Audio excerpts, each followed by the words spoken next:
queridos! Como vocês estão? Tudo bem? Estou aqui em mais um podcast nosso. Sou muito feliz hoje com um convidado especial, o Dr. Tael, anestesista. Vai contar um pouquinho da história dele para vocês, um pouquinho sobre o que é anestesia aí na veterinária, principalmente paciente geriátrico. Será que é verdade que só porque meu pet é velhinho ele não pode ser anestesiado? Quantas vezes a gente escuta isso no consultório, né, Dr. Tael? Muitas. Então hoje ele vai vir aqui e vai responder essas e outras dúvidas para vocês. Bem-vindo, doutor! Obrigado. Se apresenta aí para o pessoal, fala um pouquinho quem é o Dr. Tael, o que é a anestesia veterinária, por que escolheu essa área, conta um pouquinho aí da tua história. Muito obrigado, Kevin.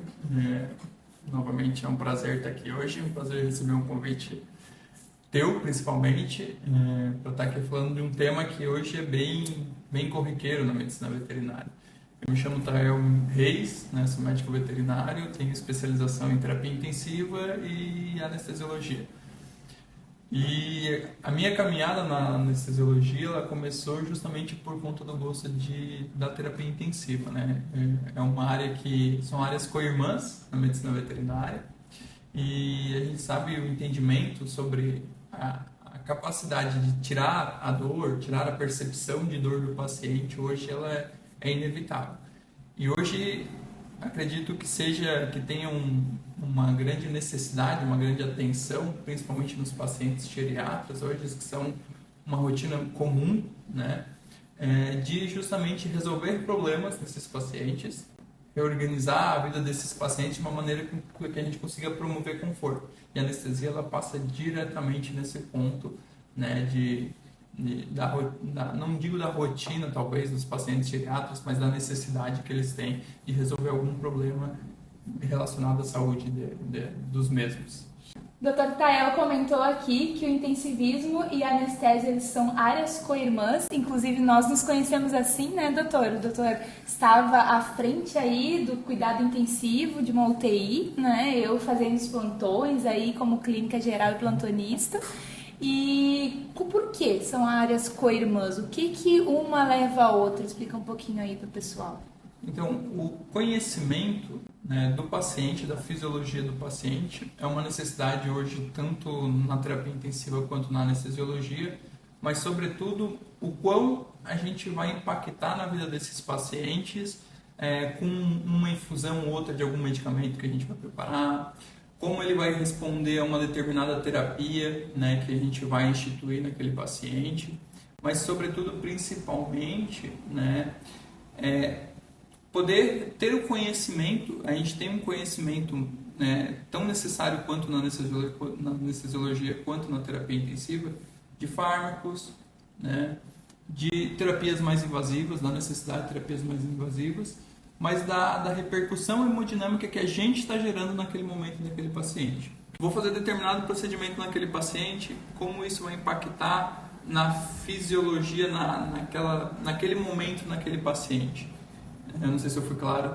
O doutor está querendo dizer assim que o aspecto geral do corpo, se a gente pensar ali, pressão, frequência cardíaca, são coisas que vão ficar... pode ser alteradas, tanto numa anestesia, às vezes assim, a castração não tem risco? Tem! A gente ali com o paciente anestesiado, é quase como se a gente colocasse o paciente num coma, né? Um coma induzido. Ele vai diminuir toda a fisiologia do corpo dele. Então a gente vai alterar o hemodinâmico, a frequência cardíaca, a pressão.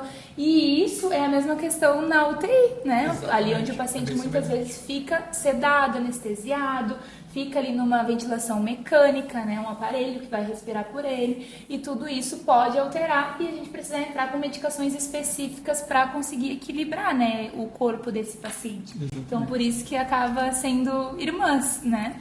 Fora o caso que às vezes tu pode estar ali numa anestesia e pode sim dar alguma intercorrência com o paciente e precisar reanimar com a ajuda de fármacos, com a ajuda de medicações, para reequilibrar o paciente e muitas vezes voltar ele, né? Às vezes pensando numa anestesia mais complicada, né? Então é rico ter um doutor que vai fazer as duas coisas ali, vai estar assistindo o paciente das duas formas, né?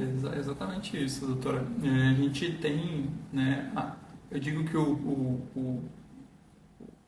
a principal base das duas, né, é ter a monitorização do paciente 100% do tempo, né? Tanto o anestesiologista quanto o intensivista, eles têm, não vou dizer o controle do paciente, que isso é muito grande, né? Porque o controle, acho que de vidas hoje, talvez seja só Deus e olha lá.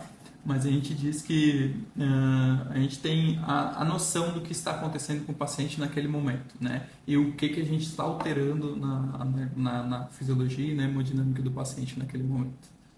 Doutor, o certo antes de uma cirurgia é o paciente passar ali com o tutor por uma consulta pré-anestésica, né? Que é um lugar onde vai conseguir conversar contigo, tirar as dúvidas e automaticamente você também fazer ali uma consulta e entender o seu paciente. Quais são, assim, as principais dúvidas, os principais medos que os tutores te trazem nesse momento? A pergunta que eu mais recebo hoje, né, é: doutor, ele pode passar por uma anestesia? E normalmente a resposta é sim, né? Existem algumas condições hoje que impedem, que são impeditivas na anestesia, mas a gente sabe que essas condições hoje elas são raras, né? Pelo menos na minha rotina elas são raras. Eu sempre converso isso, né? Eu sei que o que tira o sono do tutor muitas das vezes não é a cirurgia, né? Eu até brinco, né? Pô, que injustiça com o médico veterinário e anestesiologista. Porque a cirurgia que vai causar alteração na vida daquele paciente. A anestesia muitas das vezes, ou deveria ser a maioria das vezes, né, ela acaba passando despercebida, né, para a vida do paciente, né? A dúvida maior é se tem condição de passar. Ah, doutor, mas ele já é velhinho, será que ele pode fazer esse procedimento? E a resposta é que sim, normalmente pode, né? Algumas alterações e tem que ter uma atenção especial. Mas não é um impeditivo. A gente já sabe que hoje, né, o avanço da anestesiologia ela já caminha hoje para muito semelhante do que é a anestesiologia humana, né? Então, nosso poder de monitorização, nosso arsenal de drogas, digamos assim, é muito mais seguro. E tanto hoje a capacidade técnica do médico veterinário anestesiologista ela é muito maior do que já foi, né? Diferente de 15 anos atrás, hoje a gente sabe, né? Ou a gente planeja, ou a gente determina, faz um mapeamento de como a anestesia deve ocorrer, tá? E se houver qualquer intercorrência, aí é a função do anestesiologista intervir naquele momento. Porque não existe uma receita de bolo, a gente costuma dizer, né? Não é simplesmente, é tal medicação que eu vou fazer, o que o senhor vai fazer? Depende daquele caso, depende daquele paciente, né? Os exames pré-cirúrgicos dele, né? Hoje a medicina veterinária, a gente já conversou sobre isso aqui, ela está cada vez mais se adequando e a gente vem aprendendo com a medicina humana e evoluindo tal como, porque é medicina, né? É a mesma coisa, né, doutora? A gente vai lá para a faculdade, aprende todo o funcionamento do organismo, assim como os médicos. Então, justamente por isso que veio o advento das especialidades, né? O doutor Tael aqui, anestesiologista, intensivista, eu, médica geriatra. Por quê? Porque juntos a gente vai sempre formular o melhor protocolo para cada paciente. Não é simplesmente chegar, dar uma injeção, anestesia, castra ou faz o que precisa fazer e deu, vai embora. Não, cada caso é um caso. E talvez isso também é uma dúvida que o pessoal tem, né? Por que que num lugar é tão diferente do outro, às vezes até em questão de preço mesmo?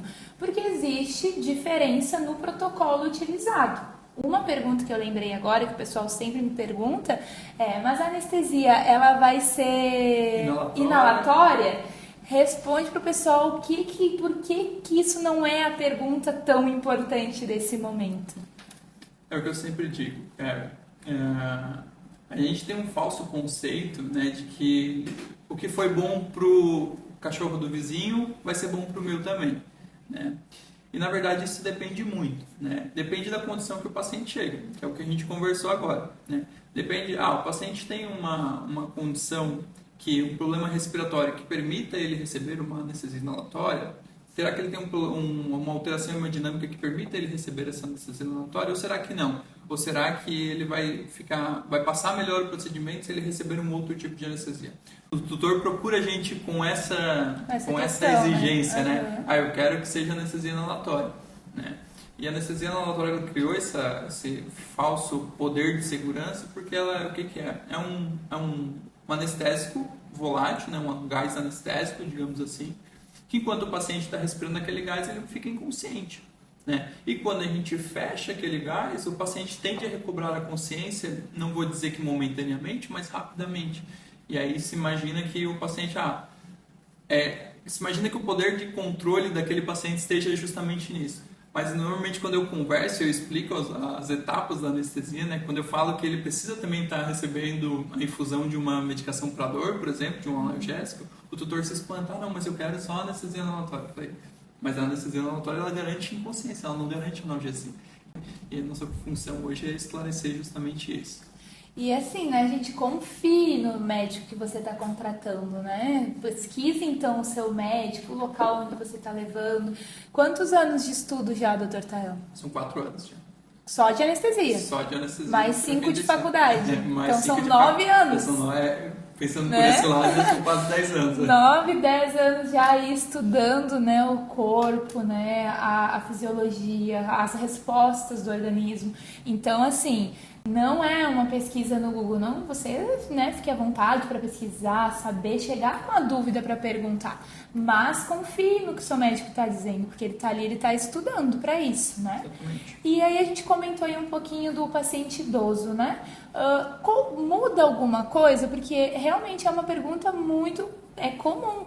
Doutora, eu não fiz o procedimento porque ele tá velhinho, né? Então eu não posso anestesiar, ele não pode passar por uma anestesia. É uma coisa também muito comum que eu escuto na rotina. O que muda no cuidado do pet idoso, do geriatra? Então, hoje, né, a gente também é uma outra demanda que a gente recebe bastante, que é justamente isso que tu comentaste agora. Que é justamente aquele conceito de, eu não vou fazer esse procedimento porque ele já é velhinho, ou eu vou, será que ele pode passar por essa anestesia porque ele tem essa idade X? E assim, a gente entende, né, os tutores, né, a gente sabe que vocês tutores têm essa percepção, é como se fosse uma pessoa, um vô, um pai, uma mãe, que tivesse uma idade mais avançada, uns 80, 90 anos, e precisasse passar por uma anestesia. A gente entende, né, que existe uma preocupação maior e entende também que alteram alguns pontos na anestesia comparado à anestesia do paciente mais jovem, de anestesias eletivas e tudo mais. Mas o que muda principalmente? Junto com o avanço na idade, né, a doutora Kevin é a melhor pessoa, né, e já deve ter falado algumas vezes disso com vocês, junto com o avanço da idade, né, a gente tem alterações tanto anatômicas quanto fisiológicas e que vão caminhando junto com o avanço da idade do paciente. E a gente tem que se preparar para isso.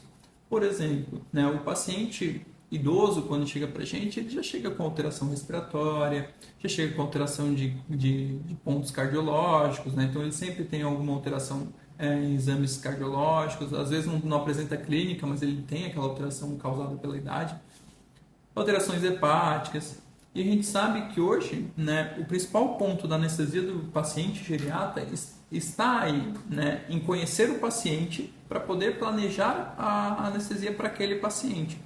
Geriatra, né, ele vamos dizer, para deixar mais claro, vamos dizer que ele é mais sensível a fármacos, a terapias que os outros pacientes, né? Então essa atenção especial, poder planejar, conhecer, mapear onde estão as alterações daquele paciente é o ponto principal da anestesia do paciente geriatra. Mas só a idade, ela não é um fator que determina se vai ou não ir para anestesia, né? Jamais. Se a gente pensar em tudo isso aí que tu colocou para nós, a questão de, por exemplo, se eu pensar num filhote, a conversão dele também vai ser diferente. Se eu pensar num paciente obeso, a conversão anestésica também vai ser diferente. E nem por isso esses pacientes vão deixar de passar por um procedimento, né? Claro que vai ser avaliado, né, junto com um veterinário que acompanha esse paciente, se é realmente necessário aquela cirurgia e se daqui a pouco a doença que ele tem, por exemplo, tu comentasse da doença cardíaca, se realmente vale a pena correr o risco,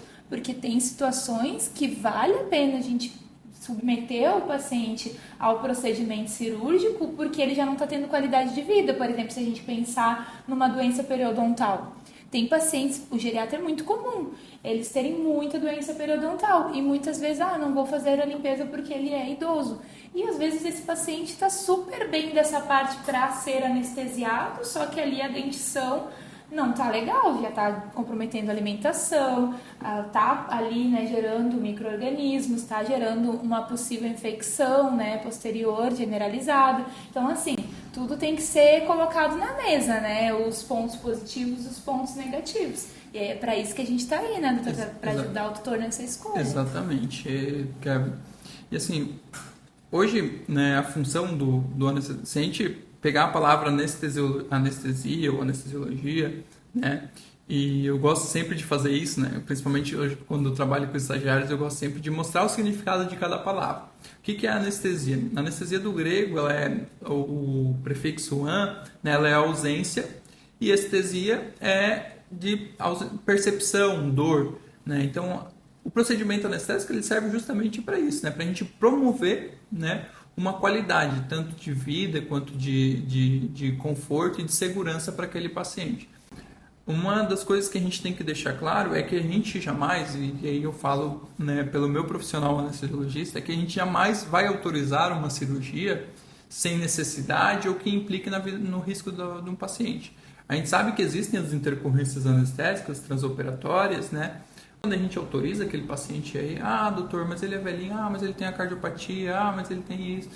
A gente está pensando em promover um conforto para aquele paciente. Que existe toda uma equipe preparada, uma equipe montada que planeja lá desde o momento que aquele paciente é atendido, a necessidade de passar por aquele procedimento, até o momento da execução.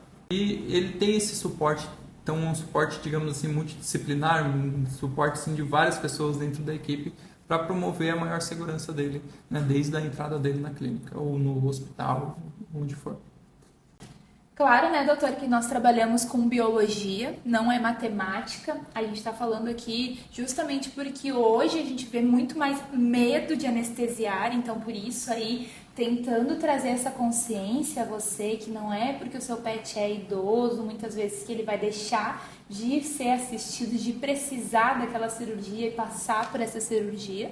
Mas claro que a gente, como comentou aí, nós não somos Deus, né? Então não somos donos da vida e da morte, tentamos ao máximo aí driblar, né? Fazer as coisas acontecerem. Mas claro que existe aí os riscos, mas a gente está querendo trazer a consciência de que não é só olhar para o seu pet e condenar ele. Precisa de uma avaliação, precisa passar por um olhar clínico, por um olhar médico, né? A gente costuma aí fazer exames pré-cirúrgicos, conhecer esse paciente. Inclusive, eu como geriatra já vou puxar aqui a orelha, né, gente? Nem só para uma cirurgia. Exames de check-up devem ser feitos frequentemente no seu pet. Assim como você deve ir lá no médico pelo menos uma vez ao ano fazer seus exames, o seu pet também precisa. O pet, eu costumo dizer, inclusive, que ele é mais forte que a gente. Ele não demonstra muitas vezes que tem dor ou que tem algum problema. E aí, se a gente não vai atrás de saber pesquisar como uma criança, ele não sabe te falar que está tendo um problema. Se a gente faz exames, a gente pega situações ali no início e muitas vezes mais fácil de a gente contornar. Agora, se você espera o pet passar mal, às vezes ter que ser submetido a uma cirurgia de emergência, aí realmente os riscos eles são muito maiores. Então, tudo que é feito, eu sou super a favor do preventivo, né? Então, tudo que a gente puder fazer antes que o problema venha, melhor, a gente consegue assistir melhor esse paciente, né?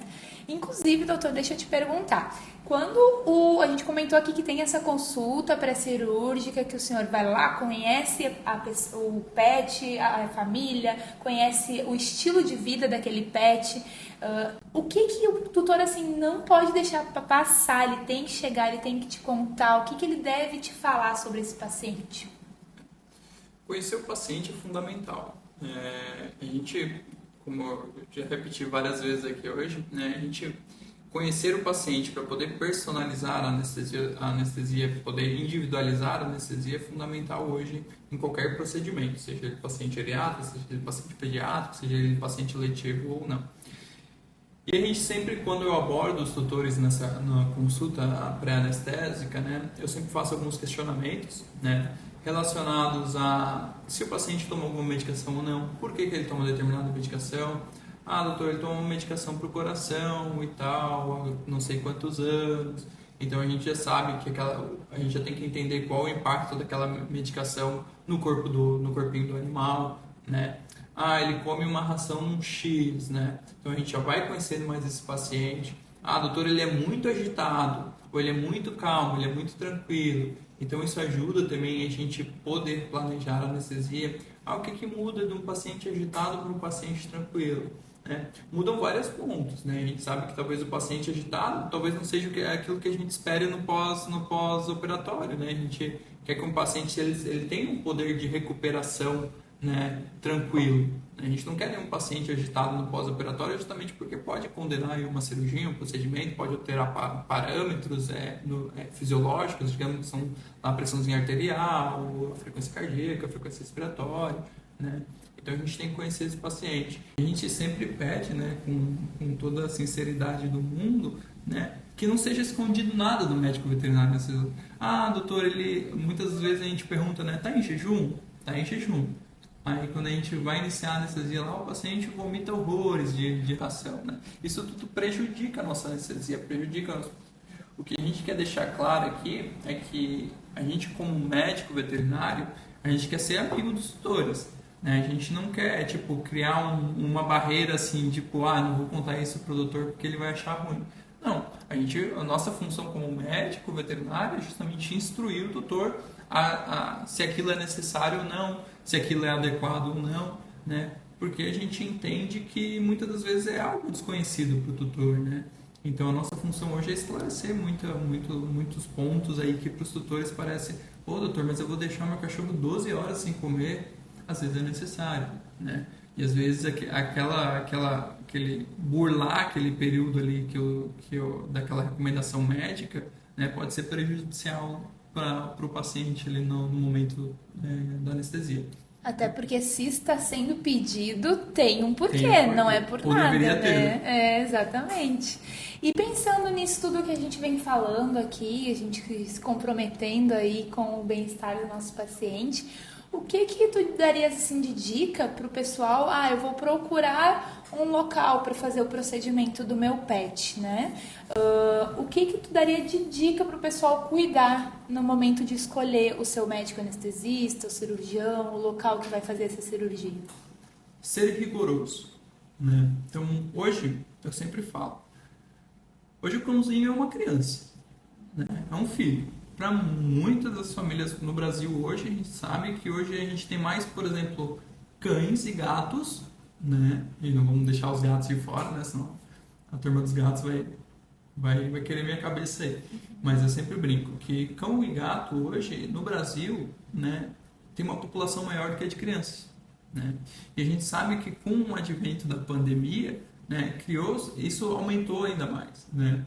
Então, o que eu falo? Sejam rigorosos assim como vocês seriam se tivessem um filho, né? Primeiro, conheçam o local que vocês estão levando, o pet de vocês.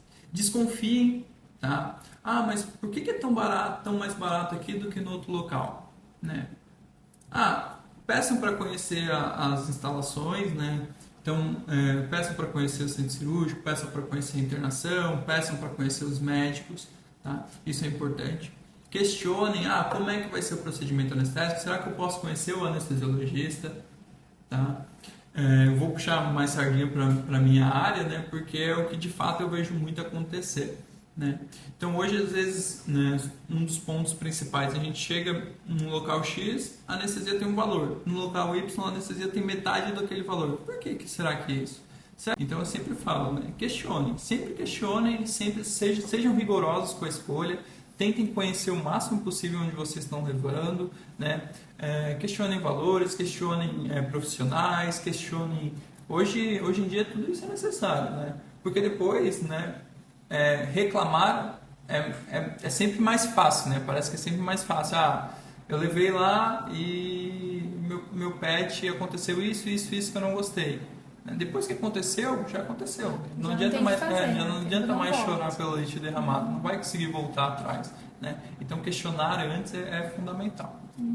Comentamos aqui sobre a questão de o tutor, né, conhecer o local, a instalação, mas uma dúvida, doutor. Se eu gosto daquele local, muitas vezes gosto da equipe de enfermagem, dos médicos que vão cuidar no pós-operatório, mas eu não gostei muito do anestesista, ou de repente eu quero ter uma segunda opinião, eu posso escolher para o meu pet o anestesista? Como que funciona isso assim na prática?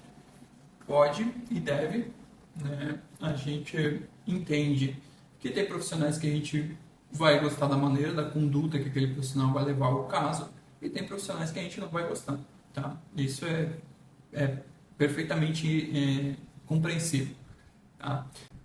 Hoje o que eu mais sugiro, né, é que, bom, assim como você tem o seu clínico, né, como você tem seu geriatra, como você tem seu ortopedista, como você tem... Escolha um anestesiologista também, né? Ou conheça, pelo menos, o profissional que vá anestesiar o seu pet, né? Porque isso vai dar uma condição de você entender, principalmente, como ele vai conduzir aquele caso.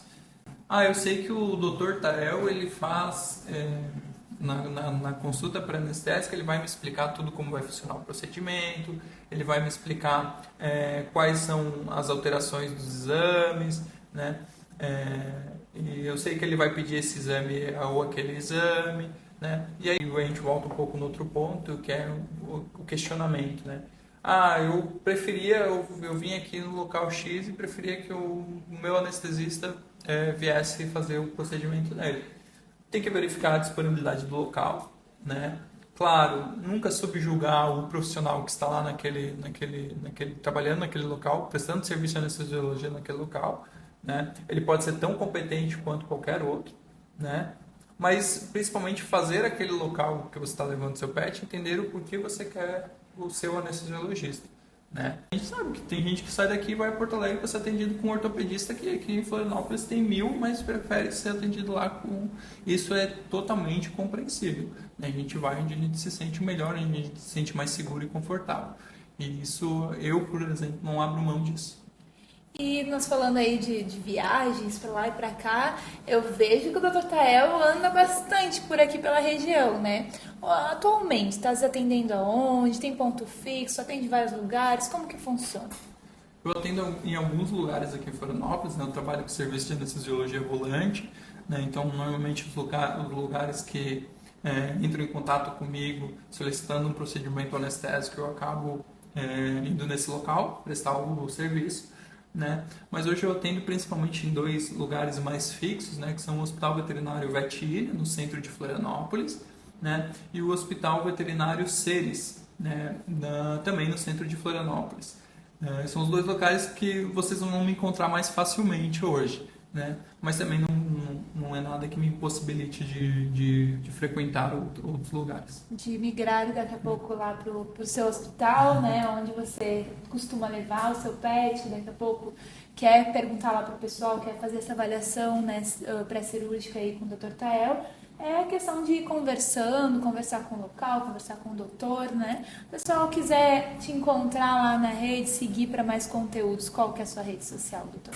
O Instagram é Tael_Reis. Tael com TH. THHEL, né? Um pouco diferente.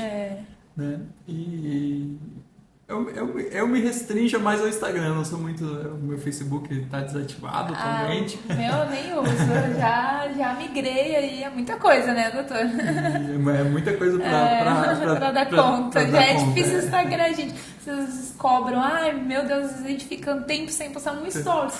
Gente, é uma corrida a vida, né? Às vezes não dá tempo, não. Mas eu sou bem franco, se quiser me achar lá e pode mandar qualquer dúvida. Doutor, tô com dúvida nisso, naquilo outro. Sempre que eu puder ajudar, eu faço questão de estar fazendo assim. Vamos fazer costumo chamar assim um bate-bola. Vou te fazendo umas perguntas e tu vai me dando umas respostas. A nível de curiosidade aqui pro pessoal, quadro 3 curiosidades. A nível de curiosidade, uma diferença de anestesia entre cão e gato? Diz que a principal diferença é no comportamento, no manejo, né, dos 2 pacientes. Talvez o que seja adequado para o cão em determinada dose não seja adequado para o gato. né? Talvez um procedimento que eu faria, por exemplo, de intubação num cão, eu não faria para um gato. E a recuperação, o pós-cirúrgico, eu diria que é o ponto mais diferente entre uma espécie e outra, né? Porque o cão ele demonstra, né, aquela situação de um jeito e o gato muitas vezes esconde, né? O gato ele tem muito disso, de esconder tanto questão de dor quanto questão de vitalidade em geral, né? O gato ele é muito mais resistente, né, do que o cão, né? O cão, se tá com problema na patinha, ele vem e manca na tua frente para mostrar, estou com dor na minha patinha. Exatamente. O gato se esconde e ali forte não demonstra que tá dolorido, né? Portanto, é que hoje as nossas escalas de mensuração de dor, hoje para gatos são todas faciais, né? Então, tipo, entender se o bigode dele tá caído, né? Ou se ele tá de pé, se a orelha tá mais caída, porque o gato ele não vai demonstrar talvez a palpação, ou não vai ficar chorando no leito, né? Então a gente tem que mais olhar para aquele paciente e tentar identificar pontos. Isso aqui tá diferente de quando ele chegou, por exemplo, né? Diferente do cão. O cão, se ele tiver com dor, normalmente ele costuma demonstrar. Ele chora, ele grita. Às vezes não tá nem com dor, né? Às vezes só quer um colo. Às vezes, gente, não foi uma nem duas. Eu lá no plantão de noite, um choro. Aí olha o protocolo medicamentoso, tá com uma analgesia boa, o que tá? Pega no colo, pronto. Parou acabou o choro, era só isso, só um colinho já resolvia, né, doutor? E hoje, né, essa sensibilização, essa humanização, a gente fala dos pacientes no pós-operatório imediato, principalmente, ela é fundamental, a gente sabe. Isso para cães geriatras, principalmente, a gente sabe que é algo que o paciente ele responde de uma maneira melhor. Não ter essa humanização, né, de a atenção maior ao paciente no pós-operatório. Então, se necessário, ficar lá com o paciente 1, 2, 3 momentos do plantão, né? Poder assistir aquele paciente de maneira melhor. Tô tranquilo, pega ele no colo, né? Porque a gente sabe que normalmente eles são tratados assim em casa, então a gente tem que se aproximar o máximo possível de como eles estariam em casa. A gente sabe que o ambiente hospitalar nunca vai ser igual ao ambiente de casa. Sim. Né? Mas a gente tem que tentar aproximar o máximo possível. Dentro do possível, né? A gente tem até um nome para isso, gente. Carinhoterapia. Né? O momento da carinhoterapia é o momento que ou o médico ou o enfermeiro senta ali do lado do paciente. Muitas vezes entra dentro do box junto, fica ali, às vezes estão tomando um sorinho, alguma coisa assim. Tem que ficar ali, a gente fica junto, faz um carinho, né? É importante também, tanto quanto as medicações e todo o resto do tratamento, né, doutor? Perfeito. Conta pro pessoal aqui algum caso, assim, que foi desafiador, que foi algo, assim, que realmente o senhor teve que, né, se esforçar ali, que lhe desafiou, tanto cão quanto gato, enfim, que teve uma resposta legal aí, aquele caso que a gente disse assim, nossa, né, que legal que eu consegui fazer isso. Durante a nossa trajetória profissional, né, a gente se depara com alguns casos que são desafiadores, tanto às vezes para o paciente, quanto para o tutor, mas principalmente quanto para nós, médicos veterinários. Tá? E na minha condição de anestesiologista, né, eu me deparo muitas vezes com desafios pessoais / profissionais, né, de entender o porquê o nervosismo do tutor, a necessidade daquela intervenção cirúrgica e se muitas vezes a gente coloca, né, será que vale a pena mesmo? A gente faz esse questionamento. E quando a gente entende a nossa função como médico, a gente acaba topando o desafio.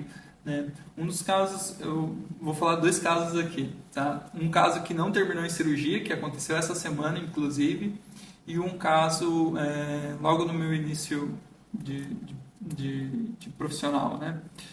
Então, um dos casos mais...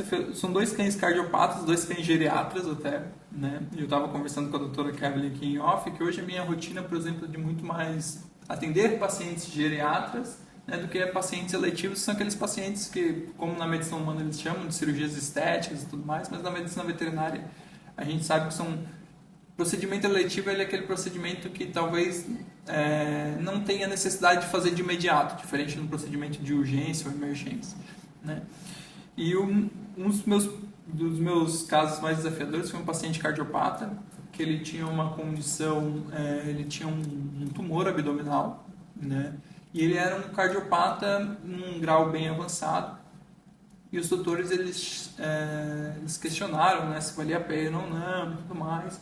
Pediu a sinceridade, com toda a sinceridade do mundo, se valia a pena, ou se talvez fosse caso de eutanásia e tudo mais. E a gente, como médico veterinário, a gente se sente muito frustrado. Eu e a doutora Kevlin, né, que trabalhou com plantão, que trabalha com clínica, que trabalha com geriatria, já deve ter visto isso muitas das vezes, né? E a gente se sente muito frustrado quando chega nesse ponto. E foi um caso que eu conversei com o doutor, olha, foi muito claro, né? Eu tenho que ser o mais claro possível sobre risco e benefício, né? E a gente acabou entendendo que talvez o procedimento cirúrgico fosse mais adequado.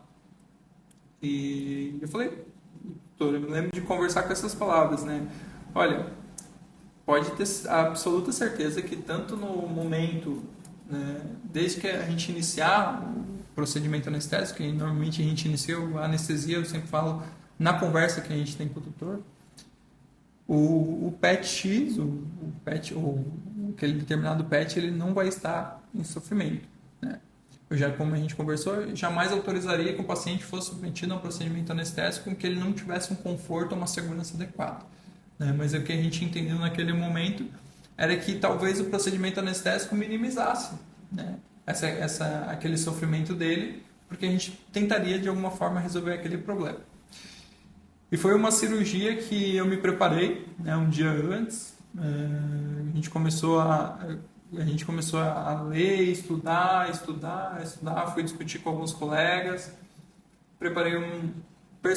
personifiquei uma anestesia para aquele paciente, individualizei. O transoperatório foi absolutamente tranquilo, né, justamente por conta daquela individualização da anestesia, né. O paciente, ele passou assim grande parte do procedimento cirúrgico, tá? Eu diria que acordado, e aí a gente tem aquela noção, pô, como assim acordado, tá? Apesar de estar consciente ou inconsciente, né? Hoje, né, a gente tem outros métodos de fazer com que o paciente tenha aquela ausência de percepção de dor, por exemplo. Às vezes um bloqueio loco-regional, a gente bloqueia a área que vai ser realizada, né, com um anestésico local, por exemplo, e impede que o paciente sinta dor. Consequentemente, a gente diminui muito a necessidade de fármacos transoperatórios que podem agravar o quadro do paciente. Então, esse foi um dos casos que eu fiz praticamente o procedimento inteiro com o paciente acordado, né? Um paciente com várias alterações cardiológicas, respiratórias, questão de tumor, ele tinha metástase já em alguns órgãos do corpo, e ele passou o transoperatório, foi absolutamente tranquilo, era um paciente de 16 anos, um Yorkshire de 16 anos, passou o procedimento transanestésico tranquilo, transoperatório tranquilo, e foi para o leito depois como se nada tivesse acontecido na vida. E aqueles tutores hoje, né, digamos assim, são gratos, né, à equipe cirúrgica e à equipe anestésica. Até hoje, normalmente eles me mandam mensagem de felicitações de Feliz Natal, Feliz Ano Novo, né? Então a gente acaba aderindo à família deles, né, sendo uma extensão da família deles, e acaba ganhando a confiança também. E o outro caso, né, que foi essa semana, foi um caso bem curioso, que talvez um dos casos mais curiosos que já tenha acontecido comigo. Era um paciente, um poodle de 18 anos, e me tirou o sono esse poodle. Quando eu recebi os exames desse paciente, né, o exame de ecocardiograma, que é um exame de imagem do coração, estava completamente alterado. Não tinha nada que dissesse assim, não, isso aqui não está alterado. E aí me tirou algumas noites de sono. E aí eu fui pro dia da cirurgia para conversar com o tutor, né? E aí, eu conversando com a tutora, eu perguntei: a senhora está ciente das alterações que apareceu aqui no eletrocardiograma da princesa? Desculpa, do ecocardiograma da princesa? E ela falou: não. Aí eu falei: agora a gente tem um problema, né? Porque ninguém foi claro com essa tutora para falar o quão de risco a gente teria naquele procedimento. E aí eu abri algumas imagens no computador, né, que estavam na nossa frente, e tentei explicar todas as alterações possíveis. Aí ela falou: não, o cardiologista não me explicou, o clínico não me explicou e tudo mais. Eu tentei, né, com um pouco que eu sei sobre coração, explicar para ela aquelas alterações. E eu percebi que explicando, e ela, a partir do momento que eu fui explicando e que ela foi tendo o entendimento da gravidade do quadro, né? Por mais que a princesa, né, que é uma poodle muito, muito, muito, muito querida, não apresentava, né? E foi por isso que a gente topou fazer a cirurgia, porque apesar de ter essas alterações, ela não tinha clínica, ela estava com o que a gente chama de compensando. Né? Eu fui claro com ela, olha, pode ser que depois do procedimento ela descompense, que a gente precise fazer um acompanhamento com o cardiologista, né? E eu vi que ela foi tendo um estado de fragilidade emocional durante toda a explicação, né? A ponto de que eu pensei, ela vai desistir a qualquer momento do procedimento. E aí, quando ela foi descobrindo como seria o procedimento, né, ela foi alterando toda a percepção dela de, será que vale a pena? Será que vale? Ela me questionava várias vezes, tá, mas vale a pena? Ela tem 18 anos, vale a pena? Vale? E aí, quando ela falou assim, não, vamos fazer, então, doutor, quando ela entendeu que aquele procedimento era necessário para a qualidade de vida da princesa, né, que ela falou, vamos fazer, entra o oftalmologista no consultório, pinga o colírio em ambos os olhos da princesa e olha para mim e fala assim, olha, Theo, cicatrizou a úlcera da princesa, a gente não vai precisar mais passar por procedimento. Então ali eu percebi, né, tipo, era um procedimento que tinha tudo para ser desafiador, né, claro que a gente estava preparado para tudo que acontecesse, né, eu fui claro em todos os momentos com a tutora da princesa, mas bem no fim não precisou acontecer. Mas o que eu acho que foi fundamental como assistência do médico veterinário anestesiologista naquele momento foi justamente ser esclarecedor para o tutor, para ele entender, né, como seria o procedimento, porque eu percebi claramente que ela não estava entendendo o que estava acontecendo, como seria. E ali eu percebi que, apesar de não ter tido o procedimento cirúrgico / anestésico, né, eu cumpri a minha função como profissional, que foi esclarecer todas as dúvidas que ela tinha justamente nessa consulta pré-anestésica que a gente faz. Até porque antes de qualquer coisa, né, nós somos clínicos gerais, né? Antes de ser geriatra, antes de ser anestesista, antes de ser intensivista, nós todos temos a formação em clínica geral, né? Até, inclusive, o que eu costumo falar muito pro pessoal que está chegando na veterinária agora, né? Como a gente comentou hoje, as especialidades são uma realidade, realmente uma necessidade, inclusive a gente vê o avanço da medicina dessa forma, porque ninguém pode ser bom em tudo, né, gente? Não tem como eu dominar a cirurgia, a anestesia, o cardio, o nefro. Realmente a gente já dentro da nossa área já tem bastante coisa a ser estudada, como o Dr. Theo colocou aqui, ele já está há 4 anos que ele só focado aí na área dele, né? E ainda tem muito que aprender, sempre temos, até porque a medicina ela vai evoluindo, né, gente? Mas eu costumo dizer para o pessoal que está começando, os estagiários, né, o pessoal que vem para fazer estágio final de faculdade, eu quero tal área. Não, muito legal, que bom que tu tem esse foco, mas aprenda o geral também, porque é bem como tu comentou, tu teve que ir lá explicar sobre coração. Imagina não saber, a gente precisa saber, a gente sabe um pouquinho de tudo. Claro, como tu dissesse, tu fez o teu melhor ali e a recomendação seguinte é que essa paciente seja acompanhada por um cardiologista. Mas antes de tudo, a gente precisa saber o funcionamento do corpo como um todo e entender um pouquinho do geral também, né, doutor? Exatamente. A clínica vai ser sempre soberana, né? Sobretudo a clínica se sobressai. Exatamente. E até a gente terminou essa conversa com a tutora da princesa justamente com essa recomendação de que agora, né, que não teve o procedimento, não que fosse realizado o acompanhamento tanto com o médico veterinário cardiologista, quanto até mesmo o médico veterinário geriatra. E nesse caso é realmente isso que a gente comentou aqui, né? Foi o exame que demonstrou, porque a paciente não tinha sinal clínico, a paciente não demonstrava, a tutora não procurou porque ela se via que tinha alguma coisa acontecendo. E aí daqui a pouco, quando fosse, a gente sabe que coração é algo que quando ele chega na emergência, porque tem um problema, aí para compensar é muito mais difícil. Muitas vezes a gente acaba até perdendo o paciente numa emergência cardiológica. Se ele fez o exame e viu antes, ele já começa a ter atenção. Esse tutor já fica preparado para os sinais clínicos que esse paciente vem apresentar, já vai ligar o alerta, né, mais cedo, não vai deixar chegar num ponto tão grave, né? Exatamente. A solicitação de exame, ela não acontece por acaso para cumprir um protocolo, né? Porque a gente está falando que não existe receita de bolo na veterinária, nem para escolha de fármacos, nem para planejamento de anestesia e muito menos para exame para OSH, para castração de fêmea ou castração de macho, tem que ser esse. Não. Né? Justamente esse é o papel do anestesiologista, né? De conhecer o paciente para individualizar. E o exame hoje ele é uma ferramenta que individualiza o paciente. Vamos supor que a gente não tivesse esses exames da princesa e entrasse ela com procedimento cirúrgico assim às cegas. Né? Mudaria, né, talvez hoje a resolução final daquela. Porque hoje a gente tem drogas que alteram a função cardíaca, tem drogas que alteram, né, toda a função hemodinâmica, que talvez um paciente cardiopata, né, que mesmo que não expresse a sintomatologia clínica,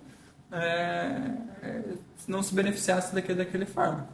Né, e o que pode ser, muitas vezes, até mesmo fatal durante um procedimento anestésico cirúrgico. Até porque ali na hora de fazer esse controle, vai conectar ali o aparelho e vai ver uma alteração e aí vai ficar na dúvida, essa alteração, ela é do paciente ou é uma alteração que o fármaco que eu apliquei está fazendo, né? Ah, não, já sei que é uma alteração normal deste paciente. Então, não precisa estar usando outro fármaco para reverter, porque aquilo ali já é, que nem nesse caso, essa paciente ela já está acostumada, ela já era compensada daquele jeito que ela era, né? Daí a gente nem mexe, né? Porque aí é a natureza do paciente, né? E um dos pontos, né, também de conhecer o paciente, né, que a gente conversou na consulta pré-anestésica, é que nessa consulta da princesa, a doutora achava normal o paciente caminhar. Ela falava assim, ele caminha um pouco e às vezes se cansa mais rápido, né?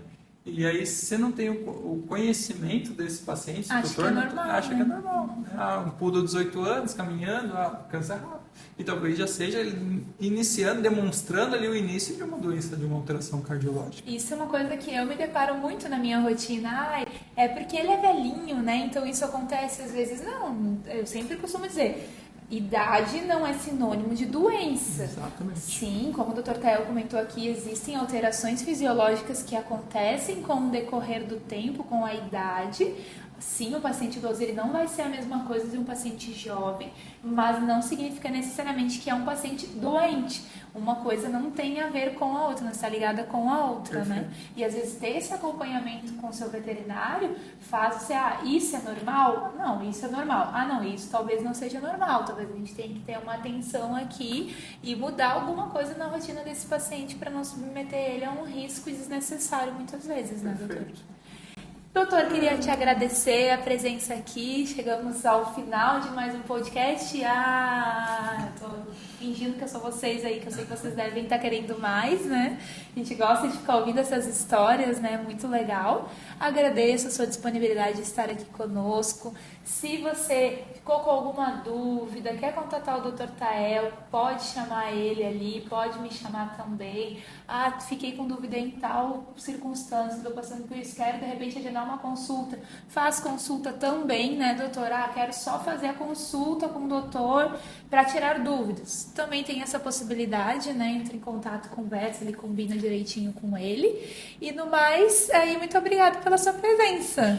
Eu que agradeço, doutora Kevin. É um prazer, né? E como a gente já comentou, é muito bom esclarecer algumas dúvidas, né? Principalmente de vocês, tutores, que a gente sabe que vocês têm muita dúvida relacionada a cuidados com o pet. Né? Hoje o pet ele é um membro da família.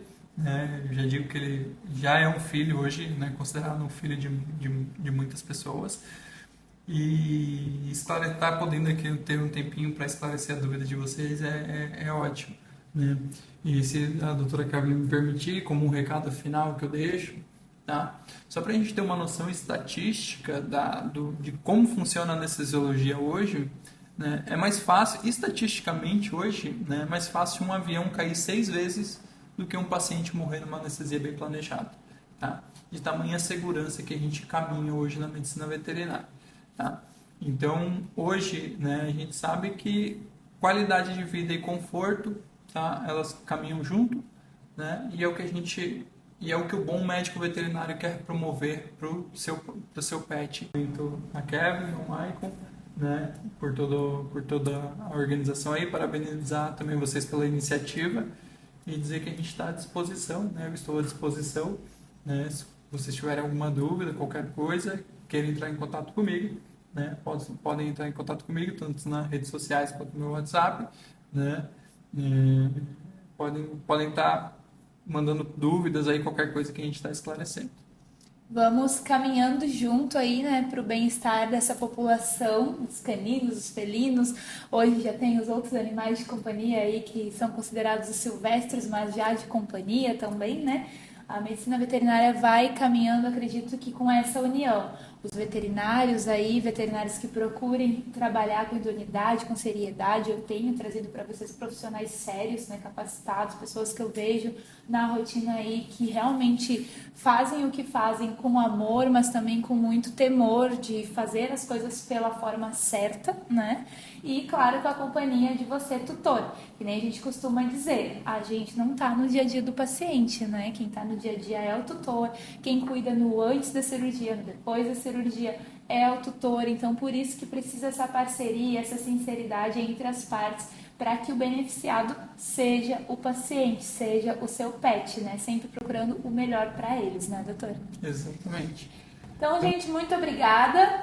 Até a próxima. Vejo vocês em breve.